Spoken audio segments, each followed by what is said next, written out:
അന്നൊക്കെ കുളിച്ച് നല്ല പട്ടുപാവാടയും കൊലുസുട്ട് അമ്മയേക്കാൾ ധൃതിയിൽ കാവിൽ പോവുക ഈ ഞാനായിരിക്കും. അതും നല്ല നറുനെയ് മണക്കുന്ന നെയ്പായസം കഴിക്കാൻ വേണ്ടി മാത്രം. പനിനീരിൻ്റെയും കളഭത്തിൻ്റെയും ആ മണവും ശുദ്ധമായ നെയ്യും ചേർന്ന് നമ്മുടെ നെയ്പായസം. അപ്പം നമുക്കിന്നിത്തിരി നെയ്പായസം ഉണ്ടാക്കിയാലോ?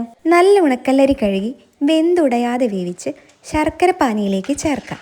എന്നിട്ട് നല്ലോണം ഇളക്കി യോജിപ്പിക്കുക. ആ ശർക്കര പാനി അങ്ങനെ വറ്റി വരുന്നതിനനുസരിച്ച് ഓരോ ടീസ്പൂൺ നെയ്യ് ചേർത്ത് ഇളക്കണം. ശർക്കര പാനിയും നെയ്യും ചേർന്ന് പായസം ഉരുളിയിൽ നിന്ന് വിട്ട് വിട്ട് വരണ പരുവാകുമ്പോൾ ഏലക്കാപ്പൊടിയും നെയ്യിൽ വറുത്ത് കോരിയെടുത്ത കശുവണ്ടി പരിപ്പും മുന്തിരിയും കൂടെ ചേർത്ത് ഇളക്കി യോജിപ്പിക്കാം. എന്നിട്ട് അടുപ്പിൽ നിന്ന് വാങ്ങാം. ചില അമ്പലങ്ങളിൽ നെയ്പായസം ഇങ്ങനെ ചോന്നിട്ടല്ലേ ഇരിക്കുക. അത് കറുത്ത ശർക്കര ചേർക്കുന്നതുകൊണ്ടാണ്.